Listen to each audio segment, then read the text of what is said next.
Olá, sejam bem-vindos. Meu nome é Ricardo Camargo, eu sou biólogo, trabalho no Laboratório de Pesquisa Translacional do Hospital da Criança de Brasília e hoje venho falar um pouquinho sobre os resultados do nosso projeto financiado pelo CNPq. Nosso projeto tem como tema o desenvolvimento de um painel genético para a detecção de alterações moleculares dos erros inatos da imunidade e falências medulares por sequenciamento de nova geração. Esse projeto ele foi submetido ao edital do CNPq, junto ao Departamento de Ciência e Tecnologia, no ano de 2022, que tinha como objetivo o desenvolvimento de tecnologias para testes genéticos e de biópsia líquida aplicados à saúde humana. Encontramos essa temática bastante desafiadora e que tinha uma demanda importante no nosso serviço, que são as imunodeficiências primárias ou erros inatos da imunidade e as falências medulares. Então, esse projeto foi desenvolvido aqui no Hospital da Criança, no Laboratório de Pesquisa Translacional. Então, o objetivo geral desse projeto foi, de fato, cunhar uma ferramenta que tinha como objetivo detecção de variantes genéticas relacionadas a essas condições, as imunodeficiências primárias e as falências medulares. Isso em contexto SUS, muito importante frisar porque é uma tecnologia ainda onerosa e a proposta do projeto era fazer com que essas tecnologias fossem acessíveis ao nosso Sistema Único de Saúde brasileiro. Falando um pouquinho dos erros inatos da imunidade, então são condições heterogêneas, né? A gente tem um grande grupo que cabem mais ou menos 480 doenças congênitas já descritas, estão relacionadas à disfunção do sistema imune ou ausência ou defeito de células relacionadas à resposta imune. Então são indivíduos que têm suscetibilidade a infecções, autoimunidade, doenças autoinflamatórias, algumas neoplasias malignas e doenças alérgicas graves, por exemplo. Prevalência são um conjunto de doenças, né, relativamente raros ou doenças raras, que tem uma incidência de 1 para 10 mil a 1 para 50 mil indivíduos nascidos vivos, e diversas manifestações clínicas, né, inclusive com início a qualquer idade. Então a gente tem um escopo de doenças que cursam com infecções recorrentes, algumas associações com desenvolvimento de tumores ou predisposição hereditária ao câncer, doenças autoinflamatórias, autoimunes, entre outros. Então, nos guidelines mais recentes, né, na literatura mais recente, nós temos essas condições divididas em 10 subgrupos. E aí variando entre as mais diversidades de alterações genéticas e também de sintomas. E é importante frisar que dentre esses 10 grupos, o grupo que tem maior recorrência são as alterações ligadas a deficiências de anticorpos. Dentro desse grupo também está elencado as falências medulares, que são condições mais tratadas pela especialidade da hematologia. Então essa proposta ela tem como objetivo, né, o desenvolvimento dessa ferramenta para diagnóstico dessas variantes genéticas, dessas mutações, né, em DNA. E isso foi feito de maneira muito pragmática, observando o que já tinha sido relatado na literatura, né, variantes que estavam relacionadas a essas condições. Então nós buscamos a literatura para fazer a curadoria desses genes que estão mais frequentemente relacionados a essas condições, principalmente em guidelines internacionais e brasileiros, para aqueles genes que eram mais frequentemente relacionados a imunodeficiências primárias e falências medulares. Então a ferramenta ela se propõe a avaliar regiões gênicas para a pesquisa de alterações de mutações, né, de nucleotídeos únicos, pequenas inserções e deleções e até mesmo variações em número de cópias. Podem ser deleções maiores ou inserções ou duplicações maiores do que 50, né, chegando a regiões bastante amplas. E aí a ideia dessa ferramenta é fazer uma cobertura ampla das regiões que codificam as proteínas, e aí sim, são as regiões que são confinadas a maior parte dessas alterações genéticas que têm impacto biológico, são patogênicas, tá?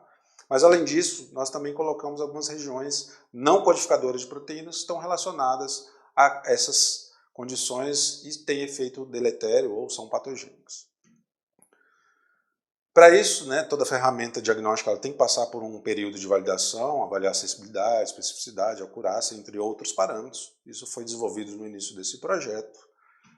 Então, após essa validação, esse painel genético, né, que tem uma interface com a plataforma de sequenciamento de nova geração, que eu não mencionei anteriormente, mas uma metodologia que busca fazer a detecção de variantes genéticas de maneira mais ampla. É o sequenciamento do DNA observando várias regiões gênicas ao mesmo tempo. Então desenvolvemos esse painel, e esse painel ele tem uma característica muito peculiar, né, de avaliar aproximadamente 600 a 650 genes. Esse painel passou a ser utilizado como uma ferramenta para screenar esses pacientes que foram recrutados pela imunologia e pela hematologia. Dentro da nossa coorte de avaliação, nós recrutamos 283 pacientes, sendo 176 da imunologia e 107 da hematologia. Desse universo, 250 pacientes já foram testados pelo nosso painel genético.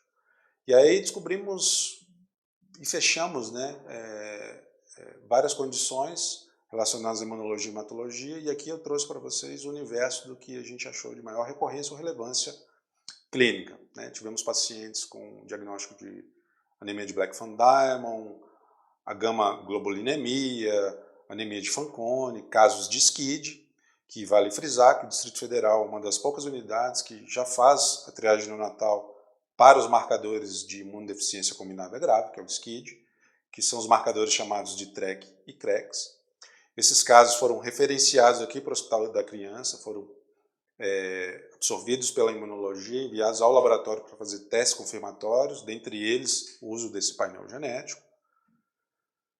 E aqui eu trago um pouco do que nós temos de epidemiologia, né? Então, com relação à etnia, nós temos predominância da cor de pele parda, nós temos uma relevância importante em relação ao sexo masculino, em detrimento do feminino, e a maioria dos pacientes são de origem do Distrito Federal mesmo, mas alguns pacientes vieram de outras regiões do país, né?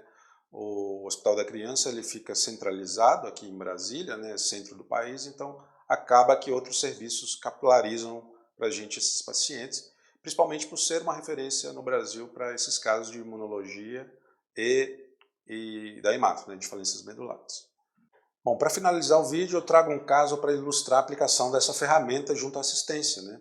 Então, é um caso de SCID, de imunodeficiência combinada grave, onde nós tivemos um paciente que foi triado junto ao Hospital de Apoio de Brasília, onde o serviço de triagem neonatal fica aqui no Distrito Federal, e esse indivíduo tinha alteração nesses marcadores, especificamente no marcador de TREC relacionado ao SCID propriamente dito. Então, um indivíduo do sexo masculino, nasceu com 40 semanas, peso de 3 quilos, um indivíduo aparentemente saudável, né, mas mediante a triagem neonatal, pegamos essa alteração no teste do pezinho de um TREC zerado. Esse marcador ele estava ausente, indicando a possibilidade de uma imunodeficiência do tipo SCID. Esse indivíduo foi referenciado aqui para o Hospital da Criança após 29 dias, então ele foi admitido aqui no nosso serviço de imunologia.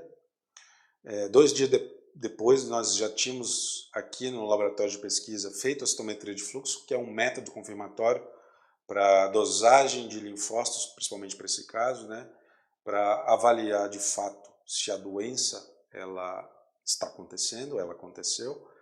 E também fizemos o diagnóstico com a aplicação dessa ferramenta, e aí veio essa alteração genética no gene IL2RG, um gene que está no cromossomo X, né, configurando de fato o fechamento diagnóstico de SCID.